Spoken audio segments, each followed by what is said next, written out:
नमस्कार मित्रों, मैं डॉक्टर विजय कुलकर्णी आपका स्वागत करता हूं। आज हम जिस कहानी पर चर्चा करने जा रहे हैं उस कहानी का नाम है खेल। कहानीकार का नाम है जैनेन्द्र।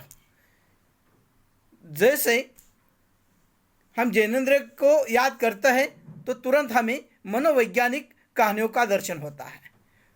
तो इन जैनेन्द्र की कहानियों में बहुत सी कहानियां हैं जो मनोविज्ञान पर प्रकाश डालती है।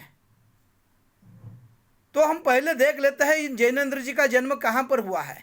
इनका जन्म 2 जनवरी 1905 में कौड़ियागंज, जो जिला अलीगढ़ उत्तर प्रदेश में है, वहाँ पर इनका जन्म हुआ है। इनका बचपन का नाम आनंदी लाल। वैसे इनकी प्राथमिक शिक्षा अपने मामा के गुरुकुल में ही हुई थी। इन्होंने हिंदी साहित्य को जो योगदान दिया है उस योगदान में कुछ रचनाएं हमें याद आ जाती है। उसमें से उपन्यास है परख, सुनीता, त्यागपत्र तथा कहानियों को लेकर हमारे सामने कहानी आ जाती है वातायन, फांसी, नीलम देश की राजकन्या, एक रात, पाजेब तथा जैनेन्द्र की कहानियाँ। यह उनका साहित्यिक संसार है। आदि साहित्य का योगदान उन्होंने हिंदी साहित्य को दिया है। प्रस्तुत कहानी, जिस कहानी का नाम है खेल, जिस पर आज हम चर्चा करने जा रहे हैं, इसमें जो सुरो रानी और मनोहर, इनके माध्यम से बच्चों की मनोवैज्ञानिक दृष्टि हमारे सामने आ जाती है। इसमें दिखाया गया है बच्चों के अंदर जो स्नेह होता है, रूठना होता है, बाद में मनाना होता है। यह मनोवैज्ञानिक दृष्टि से इसका अध्ययन किया गया है। तथा इस कहानी की मूल संवेदना में हम देख लेते हैं सुरो रानी एक पहाड़ बना देती है मिट्टी का, तब उसे ये मनोहर ठोकर मारकर गिरा देता है लात के माध्यम से। फिर इस सुरो रानी को मनाने के लिए मनोहर पहाड़ बना देता है, तो सुरो रानी उसका वो पहाड़ तोड़ देती है। और इस तरह से इन दोनों बच्चों की जो मनोवैज्ञानिक स्थिति है उस पर प्रकाश डालकर उनका सुंदर सा चित्रण कहानीकार ने हमारे सामने प्रस्तुत किया है। तो कहानी का आरंभ हम देख लेते हैं। तो कहानी के आरंभ में संध्या का समय है।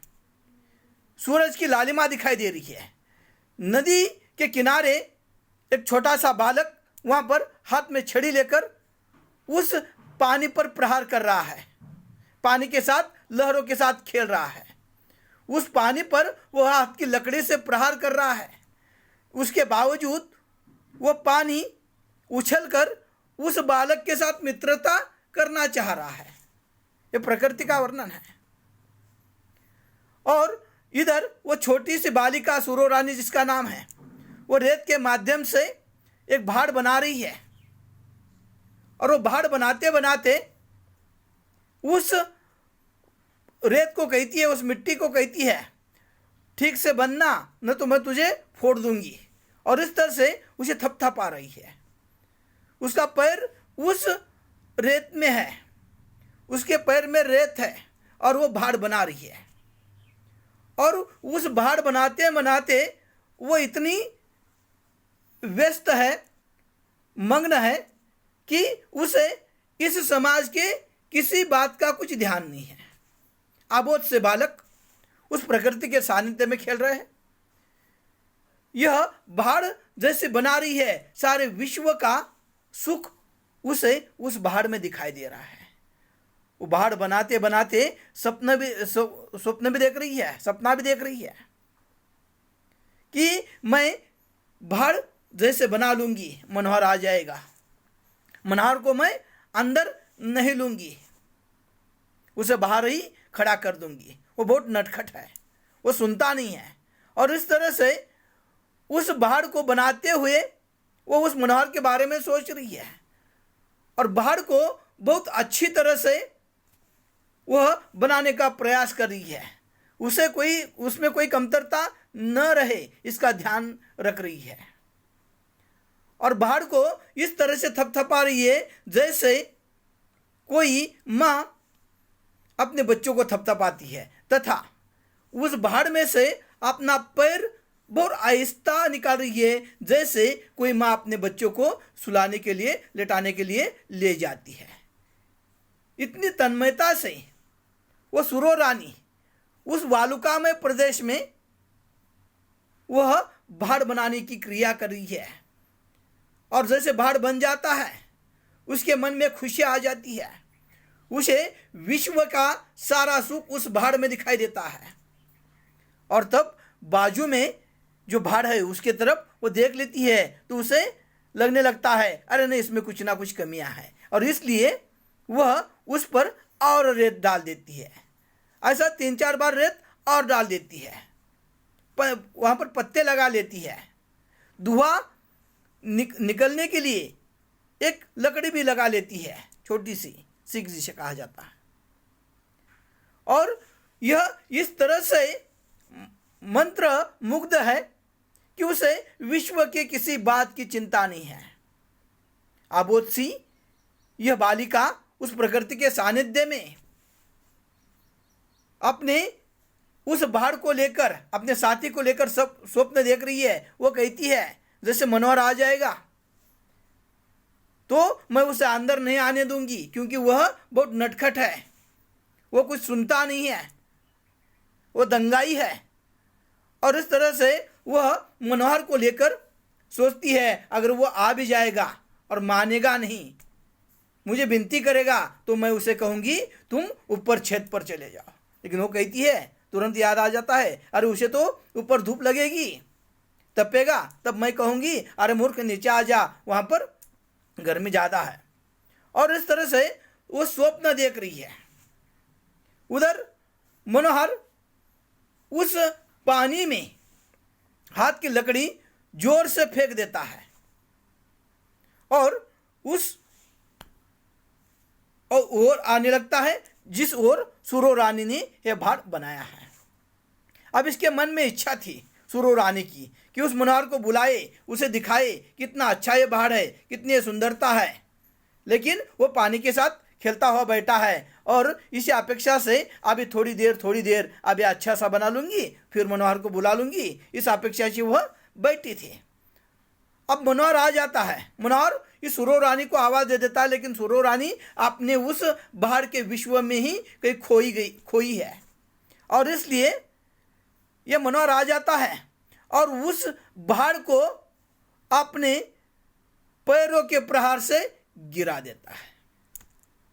अब वह गिर गया भाड़। अब ये बात एक गीत के माध्यम से आपको समझानी है। वैसे उस गीत का अर्थ दूसरा है, लेकिन फिर भी भातुकलीच्या खेळामधली राजा आणि राणी अर्ध्यावरती डाव मोडूला अधूरी एक कहानी, यह स्थिति हो गई। तो यहां पर अब वो भाड़ बन गया था, वो भाड़ इस मनोहर ने तोड़ दिया। अब यह सुरो रानी खामोश खड़ी है, रुठ गई है। उसे कहानीकार कहते हैं अगर इस दृश्य को देखकर कोई वहां पर विद्वत व्यक्ति होता तो वह इस छोटे से बालक को यह समझाने का प्रयास करता, और ये तो जीवन एक क्षणभंगुर है, संसार क्षणभंगुर है, इसमें इतने दुख की क्या बात है। मनुष्य का जीवन पानी के बुदबुदे जैसा है और उसका एक दिन डूब जाना ही सही है, यथार्थ है, सत्य है।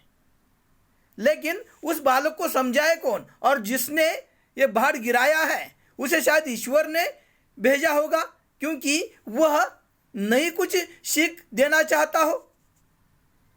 और इस तरह से, लेकिन वहाँ पर कोई विद्वत जन व्यक्ति नहीं था। लेकिन फिर भी कोई अगर समझाने भी आता तो भी ये छोटी सी बालिका मानने वाली नहीं थी, क्योंकि सारा विश्व उसी में उसे दिखाई देता था।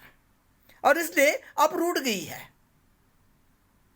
वो रूठ जाने के कारण वहां पर मनोहर उससे बात कर रहा है, और बात करते करते वो सुरो रानी से कहता है कि सुरो रानी क्या बात नहीं करोगी? क्या मैं तुम्हारे पीछे खड़ा हूं, मेरी ओर देखो, मुझे बात करो। वो कुछ बात नहीं करती। वो कहती है मुझ पर मिट्टी फेंको, मुझे कुछ गुस्सा करो, मुझे ना कुछ कहो, लेकिन वो बात करने के लिए तैयार नहीं है।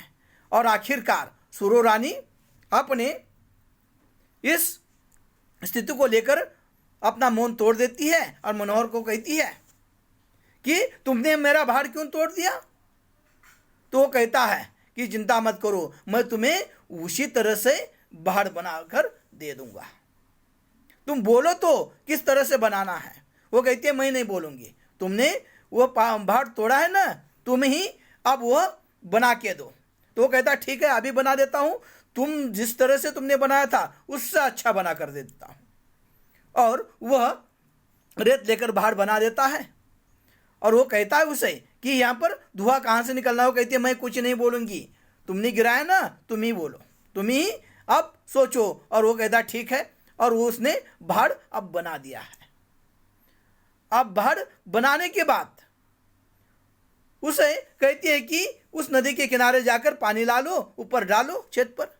और पानी जैसे लाता है, पानी उस भाड़ पर डालना चाहता है, तब यह सुरो रानी उस भाड़ को पैर के माध्यम से तोड़ देती है, फोड़ देती है, और वह मुस्कुराने लगती है।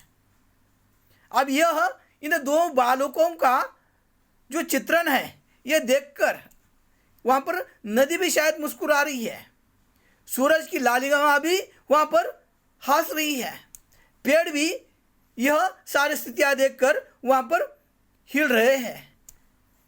तो इस तरह से एक छोटे से बालकों की एक मनोवैज्ञानिक चित्रण कहानी के माध्यम से किया गया है।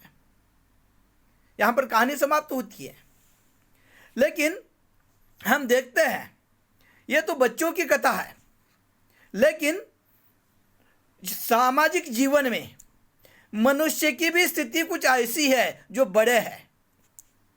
अक्सर उनके मन में एक दूसरे के प्रति द्वेष भावना रहती है। किसी ने कुछ अच्छा किया है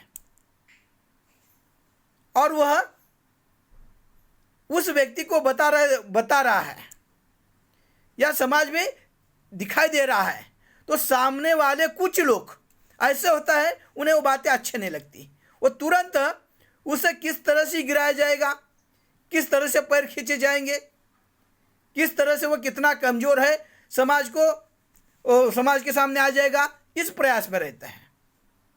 और दूसरी बात, वहाँ पर यह व्यक्ति भी उसने मेरे साथ यह सब हरकतें की है, मैं भी उसे किस तरह से परास्त करूँगा।